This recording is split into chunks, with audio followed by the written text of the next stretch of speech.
नमस्ते नेपाल अनलाइन स्कुलमा यहाँलाई स्वागत छ।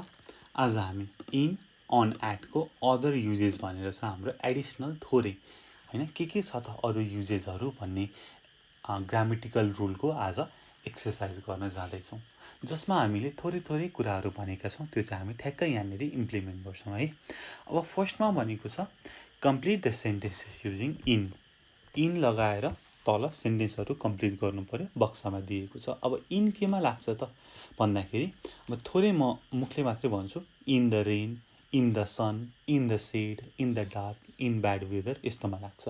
अर्को भनेको in a language, in a currency, त्यसपछि इन लभ विथ भन्दाखेरि लाग्छ, र in good or bad mood भन्नेमा लाग्छ, र इन माई ओपिनियन भनेर भन्दाखेरि लाग्छ। यो चाहिँ अदर युजेसको भयो। र अब इनको युजेसहरू जान्न मन लागेको छ भने हामीले इन अन एट भनेर 3टा पार्टको भिडियो गरेका छौँ र 3वटै पार्टको एक्सरसाइज पनि गरेका छौँ। टोटल 6वटा छ, त्यो पनि तपाईँले हेर्न सक्नुहुनेछ। सुरुमा मैले गरेँ 1, don't go out in the rain, wait until it stops भनेर भनेको छ। यस्तै गरी 2, Matt likes to keep warm so he doesn't go out much. कुन बेला त भन्दाखेरि जाडो महिनामा, go out much in cold weather, in cold weather. 3, the movie was डट विथ इङ्ग्लिस सबटाइटल्स। त्यो मुभी चाहिँ फ्रेन्च थियो। The movie was in French, French ल्याङ्ग्वेजमा थियो। मैले ल्याङ्ग्वेज र करेन्सीसँग पनि इन आउँछ भनेको थिएँ। The movie was in French with English subtitles.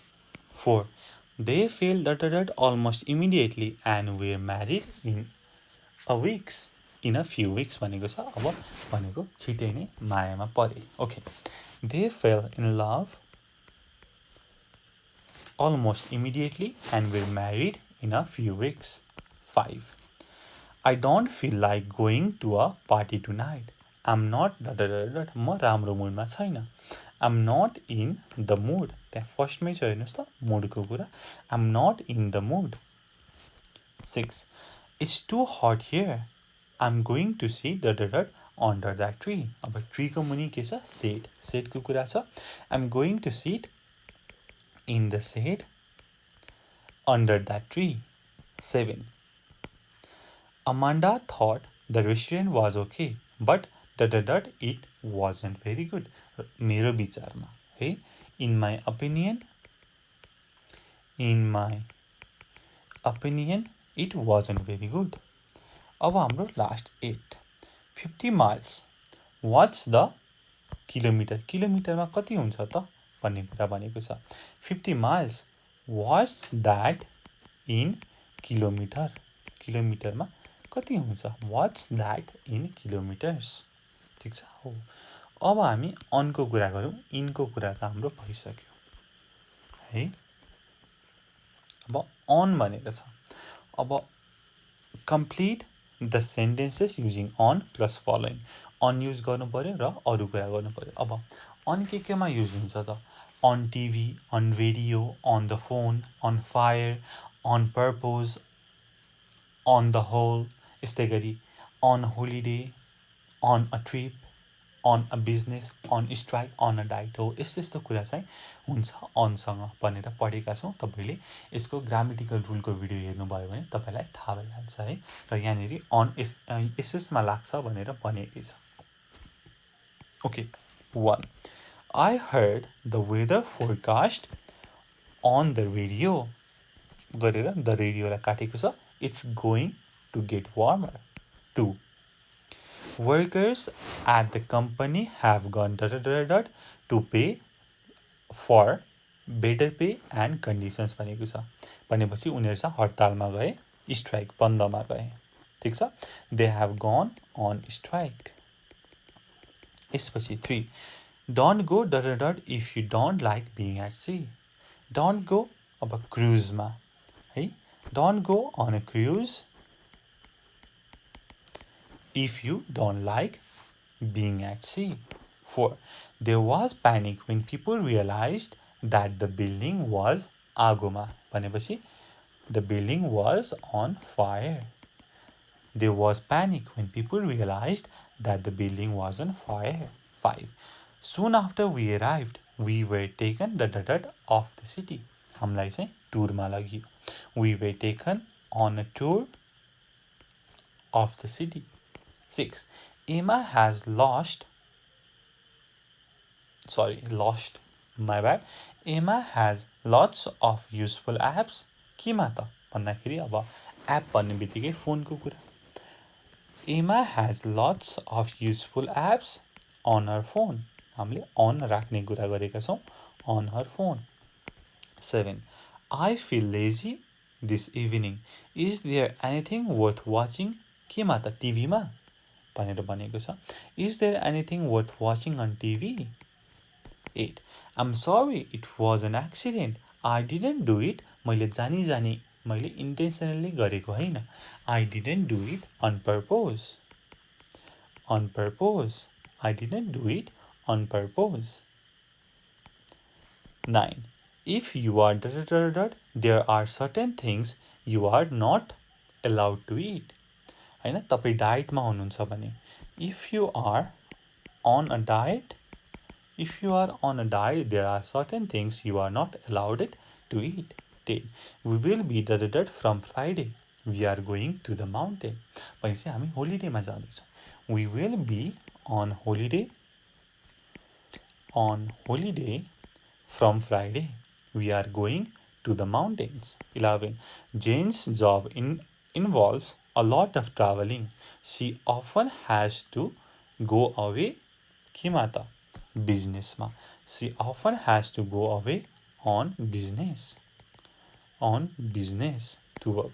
Some of the exam question were hard, but it was okay. तर अब केमा छ हाम्रो बाँकी होलमा. तर समग्रमा हेर्दाखेरि in general it was okay. Some of the exam questions were hard, but on the whole it was okay. Generally हेर्दाखेरि चाहिँ ठिकै थियो भन्ने कुरा गरिएको छ. अब हामी नेक्स्ट हेरौँ. हाम्रो लास्ट पार्ट छ. के भनेको छ त? Complete the sentences with in, on र एट. अब माथिको दुईटा गरेर इन कुनमा लाग्छ, अन कुनमा लाग्छ भनेर एउटा जेनरल आइडिया त तपाईँले पाइसक्नु भयो होला. र तपाईँले एट पनि तपाईँले हाम्रो ग्रामेटिकल रुलको भिडियो हेर्नुभएको छ भने त थाहा पाइहाल्नुभयो. नत्र म थोरै भनिदिन्छु. जस्तै एटको at the age of, at 90 miles an hour रेटको कुरा गर्नको लागि. त्यस्तै गरी at temperature at 100 degree Celsius हो, यस्तोको लागि एट युज हुन्छ है. र त्यही नै कुरा लिएर हामी यहाँनिर गर्नेछौँ. ओके, हेरौँ त. 1 मा water boils at 100 degree Celsius. 2. When I was 14, I went a trip to France organized by my school. I went on a trip to France organized by my school. 3. Julia's mother died recently. कति वर्षमा त? At the age of 90. Can you turn the light on please? I don't want to sit in the dark. 5. We didn't go holiday last year. We stayed at home. अब holiday भन्ने बित्तिकै on. We didn't go on holiday last year. We stayed at home. 6.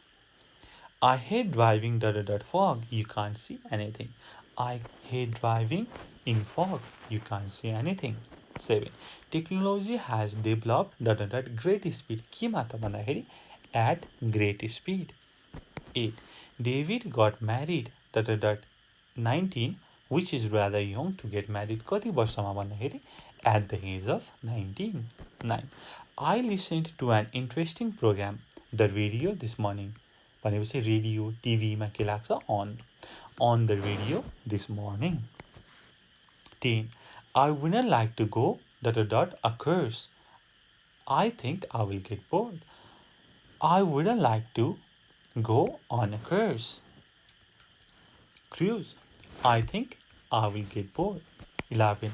The earth travels around the sun 80 kilometers an hour. भनेपछि at को कुरा गरेको छ. At 107,000 kilometers an hour है. यस्तै गरी 12 मा हेरौँ. I shouldn't eat too much. I'm supposed to be, म डायटमा भन्ने कुरा छ.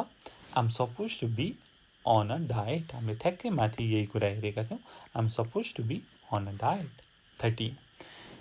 A lot of houses were damaged the storm last week. In the storm last week. 14. I won't be here next week. I will be on holiday. Holiday आउने बित्तिकै on, trip आउने बित्तिकै on, tour आउने बित्तिकै on. 15. I wouldn't like this job. He spends most of time talking. केमा त? फोनमा. भनेपछि talking on the phone. 16. Did you enjoy your holiday? Not every moment, but on the whole, yes. हैन सबै minute चाहिँ मैले इन्जोय गरेँ, तर इन जेनरल मैले इन्जोय गरेँ भनेर भनेको छ. 7. Your opinion what should I do? In your opinion म के गरौँ? तिम्रो विचारमा म के गरौँ? 18. Ben is a happy sort of person. He always seems to be in a good mood. 19. I don't think violet flames should be shown टिभीमा. On TV आयो, रेडियो आयो, फोन आयो भनेदेखि on. 20. The museum guidebook is available in several languages. अब language आयो, त्यसै गरी करेन्सीको कुरा आयो भने इन आउँछ भन्ने कुरा हामीले पढेका छौँ है त. हामीले ठ्याक्कै यसमा त्यही अगाडि कुरा पढेको इम्प्लिमेन्ट गरेका छौँ र तपाईँलाई यो भिडियो कस्तो लाग्यो हामीलाई भन्नुहोला र यसमा केही समस्या छ भने कमेन्ट गर्न सक्नुहुनेछ. डिस्क्रिप्सनमा दिएको फोन नम्बरमा फोन गरेर पनि भन्न सक्नुहुनेछ. त्यति भन्दै यो भिडियो यहीँ टुङ्ग्याउन चाहन्छु. Thank you so much for watching. Until next time, goodbye. Keep learning. जय चन्द्र सूर्य.